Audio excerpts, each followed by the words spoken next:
Le Cameroun résolument dans la dernière ligne droite avant le coup d'envoi du CHAN, la fièvre de ce championnat d'Afrique des Nations qui monte à travers le pays. À Yaoundé, la dernière réunion du comité d'organisation a permis de constater que tout est fin prêt pour accueillir l'événement. Les billets sont en vente depuis ce lundi matin. La capitale est désormais parée aux couleurs du CHAN et elle accueille déjà de nombreuses délégations. Nous faisons le point avec Évariste Yenga. À Yaoundé, la dernière réunion du L'un des trois adversaires du Cameroun au CHAN est déjà à Yaoundé. Le Burkina Faso. Les étalons à prime sont rendus à leur deuxième semaine d'acclimatation ici, résidence provisoire, dans un cadre propice. On s'entraîne dans les meilleures conditions, bien restaurés, et nous venons de jouer un match amical international contre le Niger.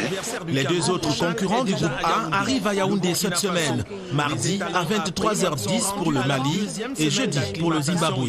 16 bus assureront le transport des délégations dès la prise en main de l'événement par la CAF. Pour l'instant, des dizaines de véhicules immatriculés CHAN 2020 et munis de laissez-passer couvrent les navettes des officiels de la CAF déjà à Yaoundé. Les points de vente des billets sont connus. Il s'agit des guichets du stade Amadou Ahidjo, du ministère des Sports, de la FECAFOOT et autres lieux publics. Le coût des billets aussi dès la prise en main de l'événement par la CAF. Pour d'autres aspects, le ministre des Sports a effectué ce lundi une descente au stade de laissez-passer couvre les navettes des officiels le cadre de la vérification de toutes les commodités, toutes les fonctionnalités et de toutes les conformités nécessaires pour la bonne organisation de la cérémonie solennelle d'ouverture du CHAN. Nous sommes satisfaits de relever des éléments de transformation, de mue et de mutation impressionnants de ce stade qui est appelé à accueillir cette cérémonie. Affiches, banderoles et drapeaux des pays participants sont visibles par endroits pour dire le CHAN, c'est dès samedi prochain.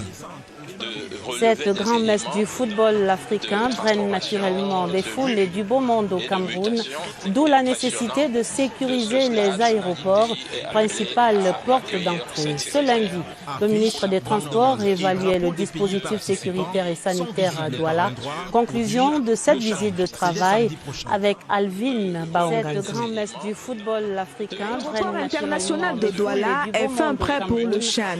Le ministre des Transports, en visite de travail ce jour à Douala, a fait le tour du propriétaire. Il s'est personnellement rendu dans les salles d'embarquement pour se rassurer de la fonctionnalité du dispositif mis en place, tant sur le plan sécuritaire que sanitaire, avec un accent sur la salle de prise des paramètres et de tests du Covid-19. Le ministre et sa suite, constitués des autorités de la ville de Douala, se sont entretenus avec les responsables des ADC et de l'autorité aéronautique qui entendent renforcer leurs équipes pour un meilleur accueil des délégations sportives qui arrivent en terre camerounaise pour ce rendez-vous du football africain. Toutes les dispositions sont prises ici pour ce qui est de l'aéroport de Douala pour que nos invités se retrouvent et passent un excellent moment ici avec nous. Le plan de circulation de la ville de Douala durant toute la période de la compétition a également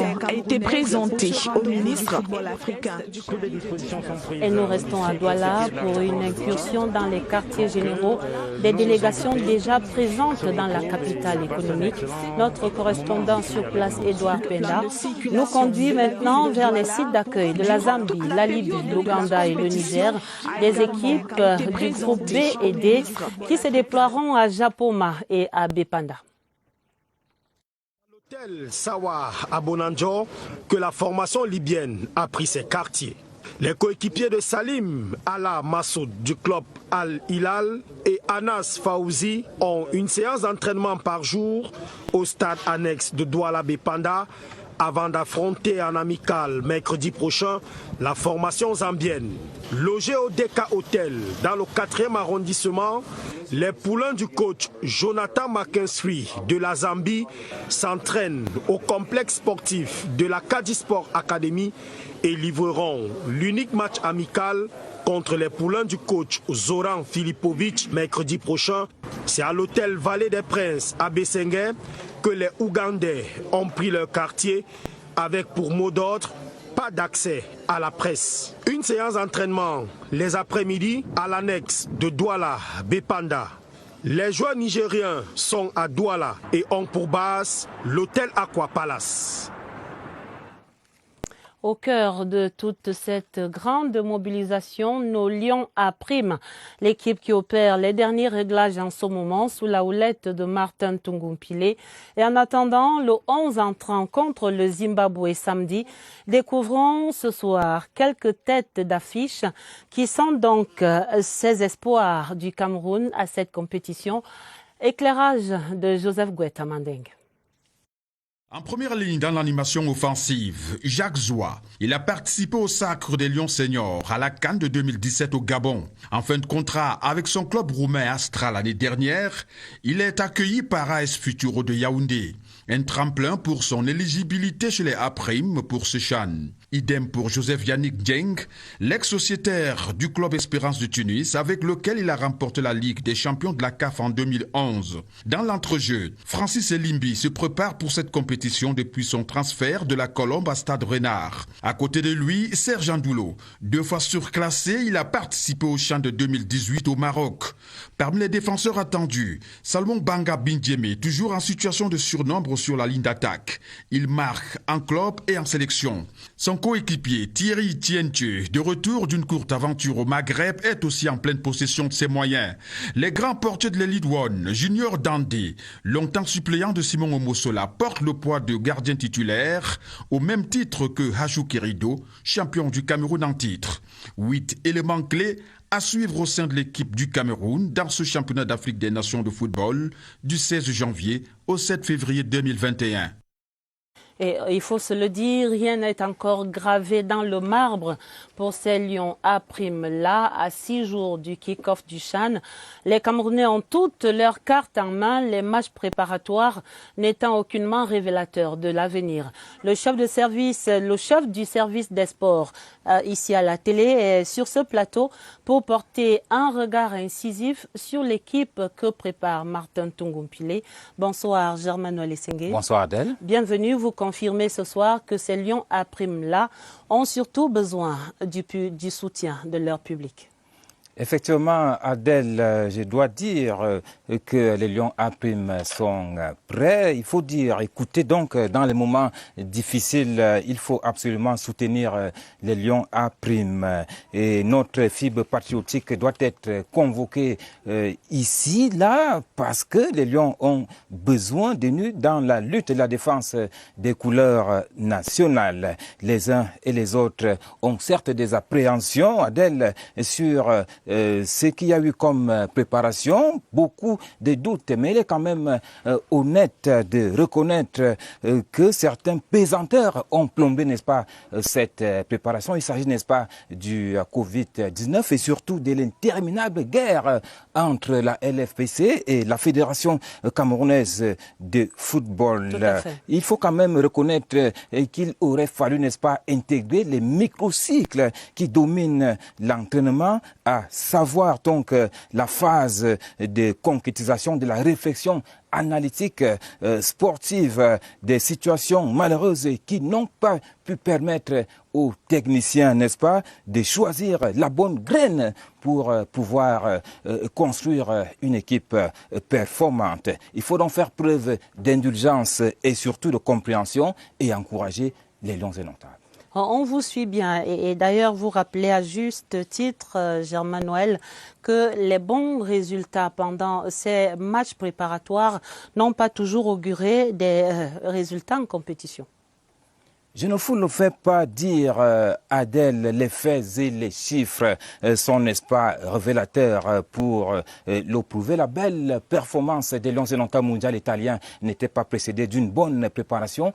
4 mois avant cette échéance, les Lions vont présenter, n'est-ce pas, une pâle figure à la CAN en Libye en sortant au premier tour de cette compétition. Le tableau est révélateur, on peut le voir. 3 sorties 3 matchs nuls, un seul but marqué. Dès lors, personne ne va parier sur eux en Espagne. Et pourtant, le Cameroun va surprendre le monde entier. Autre cliché, Adèle, n'est-ce pas? C'est cette aventure camerounaise en Italie, dont il est inutile de rappeler ici la formidable et inoubliable aventure construite par la bande à Roger Mila. Le Cameroun sortait, le Cameroun sortait donc d'une foireuse CAN à Naba avec une victoire seulement, 2 défaites, une performance qui va faire dire à Bilardo, l'entraîneur argentin qui était, n'est-ce pas, venu vivre cette compétition, je cite, je n'ai rien vu en Algérie. Et pourtant, c'est ce Cameroun-là qui va faire vibrer le monde entier, faire danser l'Afrique. Et c'est encore ce Cameroun-là qui va ramener le trophée de la CAN en 2017 à Libreville. Vous vous souvenez, après une préparation à 2 vitesses, marquée par la peur, le doute et l'incertitude, avec la défection des joueurs comme Choupo-Moting, André Onana et bien d'autres.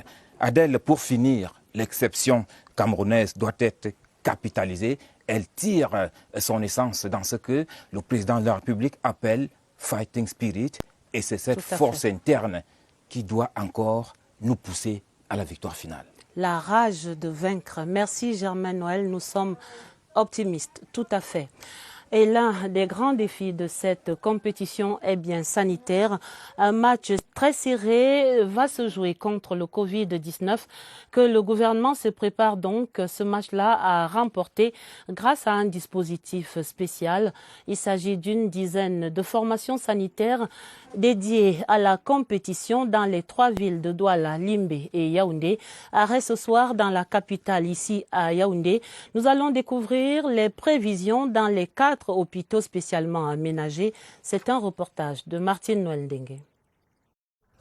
Au centre de la capitale, l'hôpital central de Yaoundé se dresse fièrement au-dessus du quartier Meussa. 90 années d'existence sans en donner l'air, tellement la vieille dame a refait sa toilette pour accueillir les cas éventuels lors du CHAN 2020.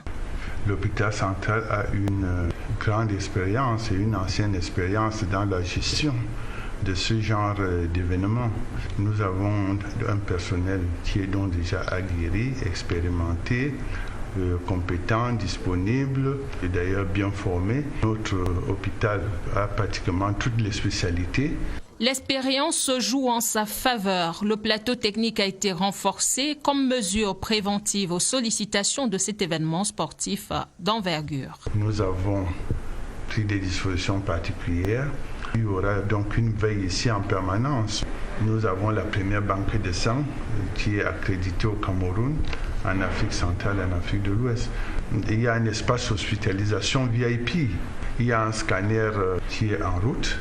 Il y a un certain nombre d'équipements qui sont en train d'arriver. Si jamais il y avait même à s'inquiéter, le centre des urgences de Yaoundé est à un couloir. 2 précautions qui valent mieux qu'une seule pour gagner le match sanitaire de la compétition sur le site de Yaoundé. Et sur un autre front, les opérateurs économiques camerounais se préparent à faire quelques bonnes affaires pendant ce CHAN 2021. Nous allons dans le sud-ouest pour voir cette mobilisation. C'est un reportage de Gilles-Claude Mbon-Etoundi à Boya. Ni de la bière ne doivent manquer pendant les 30 prochains jours à Bouéa. C'est un pari que Yaoundé Bar, l'un des points chauds de la ville, compte bien relever. On a la boisson, on a la nourriture, on attend juste la brasserie parce qu'ils ne nous livrent pas tous les produits que nous on veut. À Wai Complex, l'un des lieux de vente des tickets de la compétition, tous les stocks ont été renouvelés. Nous avons décidé de faire une grande quantité en stock, avoir tous les produits nécessaires et disponibles. Bars et restaurants espèrent eux aussi surfer sur la vague du CHAN. On aura le poisson braisé, le bouillon de chèvre, le bouillon du porc et le poulet braisé avec le porc braisé. On va augmenter l'espace, on va augmenter les chaises et pour accueillir beaucoup de gens. Le rythme des préparatifs donne le vertige. Objectif, mettre la balle des bonnes affaires au fond du filet.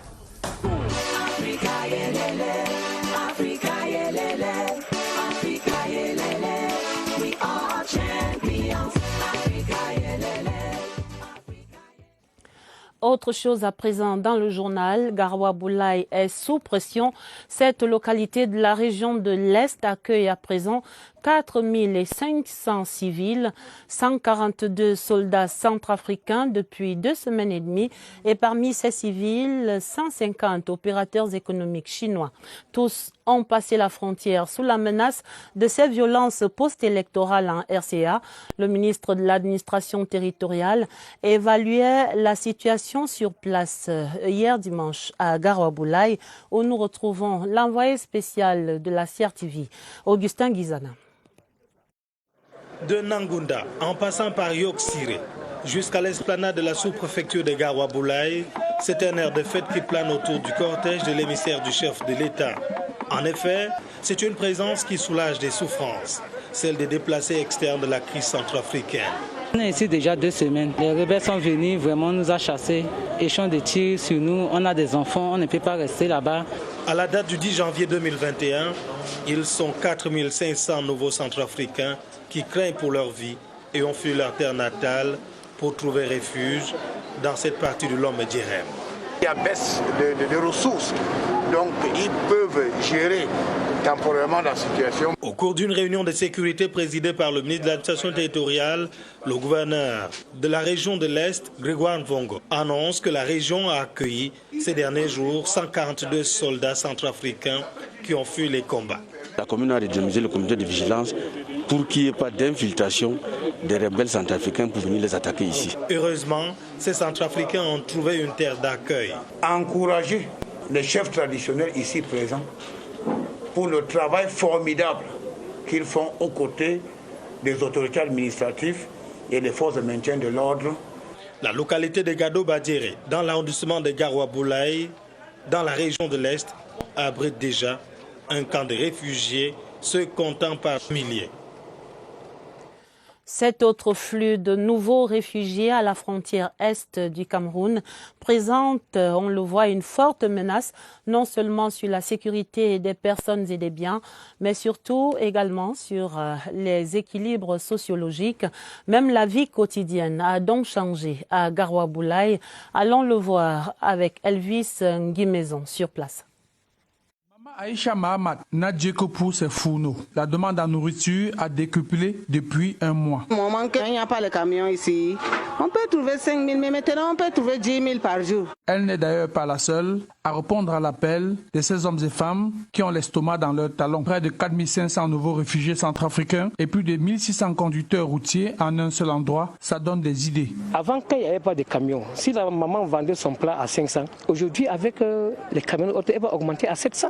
Chez nous, musulmans, quand tu vends 300, quand tu as vu le chauffeur qui vient, tu vends 500, c'est haram. Selon Adamo Abdon, maire de Garoua Boulaye, la famine est loin des lits domiciles dans sa municipalité. Mais sur le plan alimentaire, rien n'a changé depuis cet événement. Tout est comme par le passé. On arrive à bien manger. À Garoua Boulaye, les populations sont non seulement nourries, mais bien protégées. Les pouvoirs publics ont pris toutes les dispositions sécuritaires pour sécuriser les hommes et les biens qui sont à Garoua Boulaye. Le ministre Paul Atangandji, qui accompagne le gouverneur Grégoire Mvongo, rassure, le chef de l'État prend toutes les dispositions pour alléger les conditions de vie, aussi bien de ses concitoyens, des réfugiés centrafricains que des 150 Chinois, dont les commerces ont été vandalisés en RCA. Parlons encore sécurité dans la région du sud-ouest à présent, où le ministère de la Défense annonce que dans la mi-journée du dimanche 10 janvier 2021 et sur renseignement de la population, des éléments du 21e bataillon d'infanterie motorisée ont mené un raid préventif sur les positions des groupes terroristes aux ordres des surnommés Spirito et Gabonais dans la région de Moutou, arrondissement de Mouyoka dans le département du Fako. À la vue des véhicules militaires, ces individus armés, surpris en plein rassemblement, ont immédiatement ouvert le feu sur les éléments des forces de défense qui leur ont infligé une réponse appropriée. Le bilan de cet accrochage fait état de quelques terroristes neutralisés, d'autres blessés en fuite, des armes et munitions récupérées.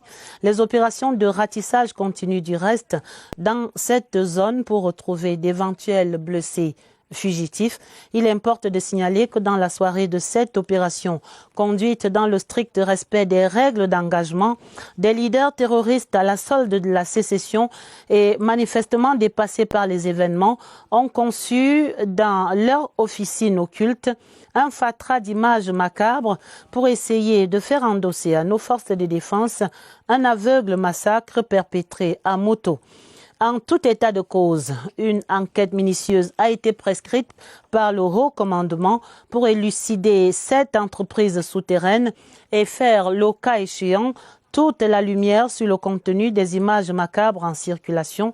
C'est un communiqué signé par Atonfa Gemo Cyril Serge, le chef de division de la communication au ministère de la Défense.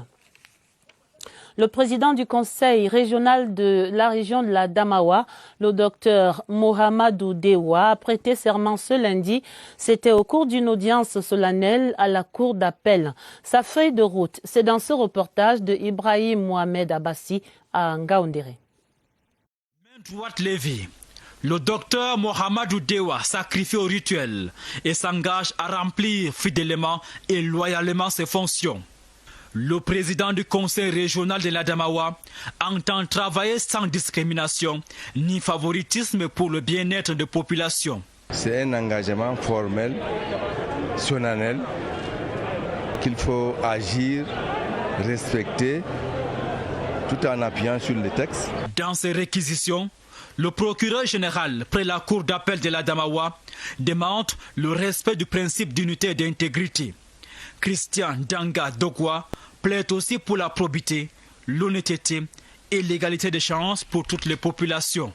Pour le président de la cour d'appel de l'Adamawa, le Code général des collectivités territoriales décentralisées doit servir de boussole au docteur Mohamedou Dewa, appelé à privilégier les intérêts de la région. Cette audience solennelle de prestation de serment s'est déroulée en présence du gouverneur de la région de l'Adamawa, Kildadi Tageke Boukar, entre autres personnalités.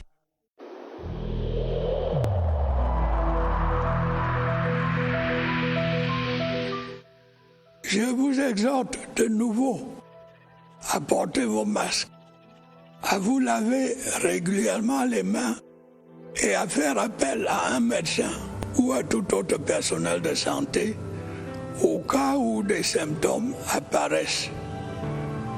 C'est le seul moyen de préserver les vies et de freiner la propagation du virus.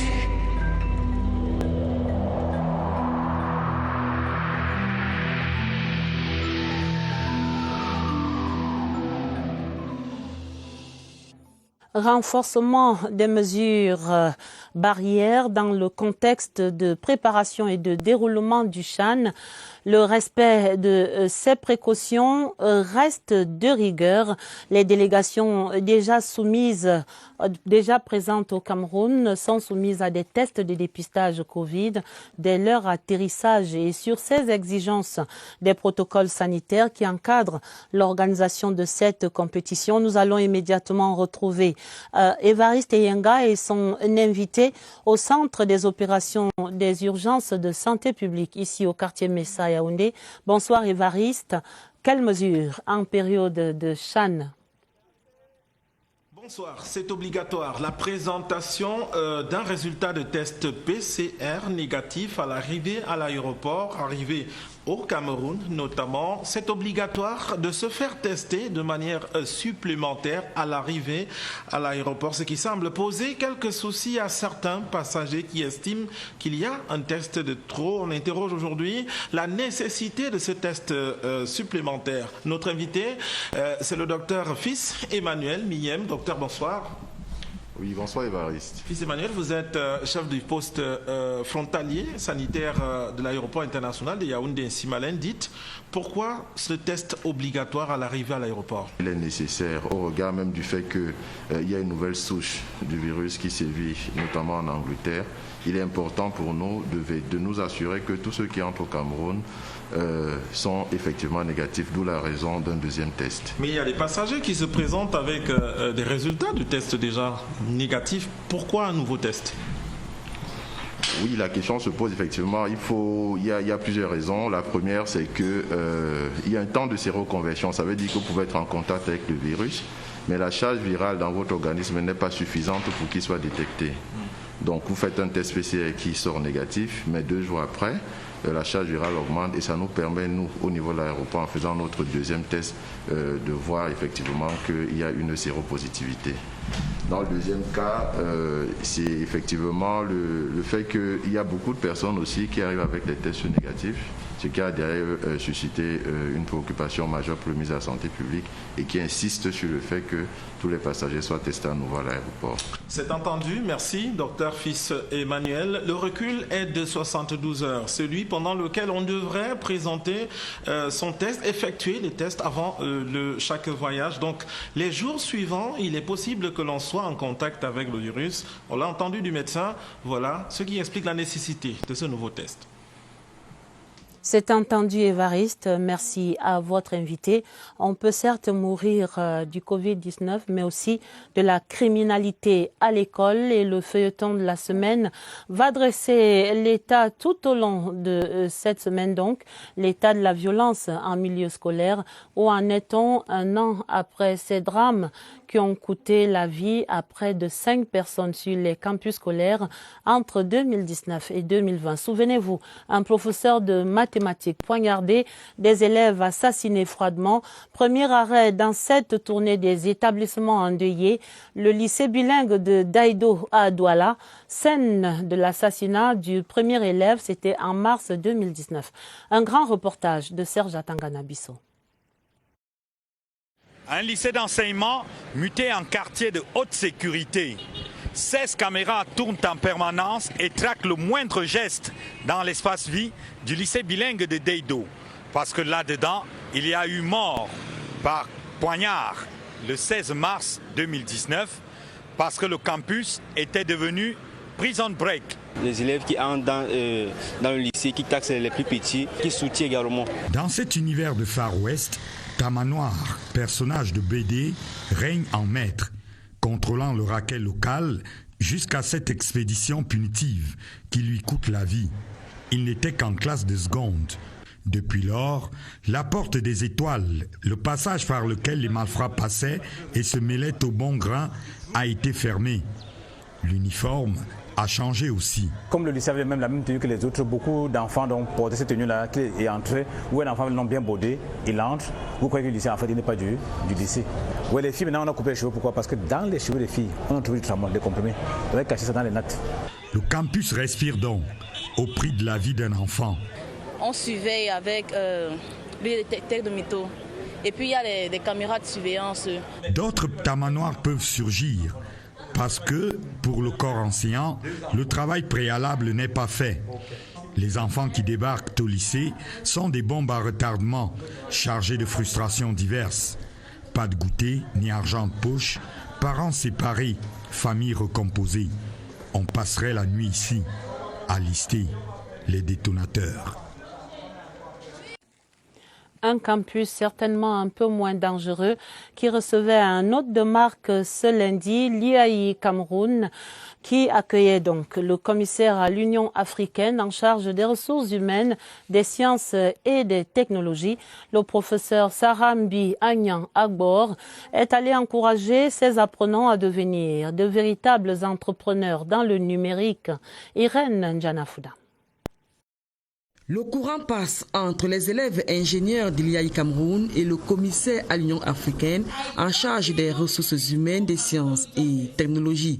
Le professeur Sarambi Agnan Agbor tient un discours qui valorise à merveille l'entrepreneuriat et l'éducation pour activer la connexion à l'émergence numérique dans toute sa diversité. Je viens ici à IAI pour encourager tous les étudiants. Parce que maintenant, l'avenir, c'est dans la formation. Je suis également fier de ce qu'elle a pu demander aux étudiants de s'intéresser à la lutte contre le Covid-19.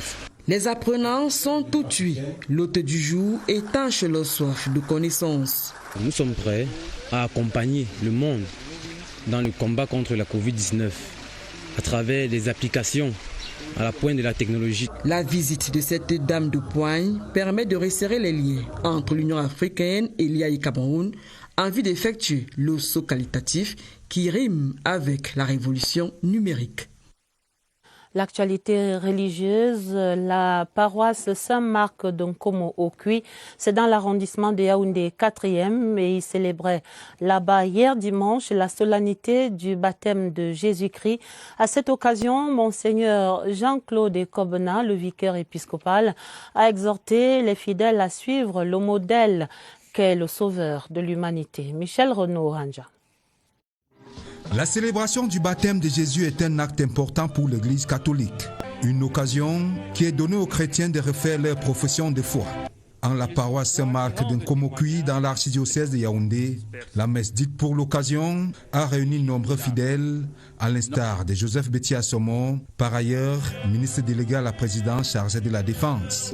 Au cours de l'évangile de circonstances, inspiré des Saintes Écritures, Monseigneur Jean-Claude Kobena, vicaire épiscopal et curé de la dite paroisse, a demandé au peuple de Dieu de faire davantage confiance au Seigneur. La fête du baptême de notre Seigneur Jésus-Christ nous invite à faire un déplacement progressif, n'est-ce pas, dans cet itinéraire de foi. Nous partons de l'épiphanie à la théophanie. Cette célébration est la matérialisation de la place qu'occupe Jésus dans la vie des chrétiens. Le soutien de la SCDP aux sinistrés de la catastrophe de Ngouachié dans la région de l'Ouest, la Société camerounaise des dépôts pétroliers qui offre 1000 sacs de ciment pour la reconstruction de ces zones sinistrées. Sylvestre Jack raconte la remise du don à Bafoussam. Deux catégories de bénéficiaires parmi les sinistrés. Ceux qui ont perdu des proches dans la catastrophe, 11 au total. Chacun d'entre eux a reçu 17 sacs de ciment. Et ceux qui ont été déguerpis, un peu plus de 100. Chacun a bénéficié de 5 sacs de ciment. Le gouverneur de la région de l'Ouest, Awafonka Augustine, a salué le geste de la Société camerounaise de dépôts pétroliers, qui, dit-il, rentre en droite ligne de l'action du gouvernement. Le top manager, Madame Montpéa, est sensible à ce qui est arrivé au sinistré de Ngouachié. Elle a fait un geste pour accompagner le gouvernement à recaser les sinistrés. Les bénéficiaires ont exprimé leur gratitude. Certains qui ressentent encore la douleur trouvent un apaisement dans ces gestes de compassion. 151 sinistrés ont déjà des parcelles de terrain et certains sont en plein chantier. Nous sommes à J-6 pour le Chan, la compétition qui prend ses quartiers progressivement au Cameroun. C'est visible désormais à travers le triangle national. Et c'est la fin du 20h30. Le journal était préparé avec la collaboration de Karine Olive Yabit et de Augusta Ngononga. Vous aurez un autre journal quand il sera minuit. Il sera présenté pour vous par Sadou Mamoudou et Elvis Teke. Pour l'instant, retrouvez immédiatement sur cette antenne Achou Nienti et ses invités dans Inside the Presidency. Très belle soirée sur la CRTV et à demain, 20h30.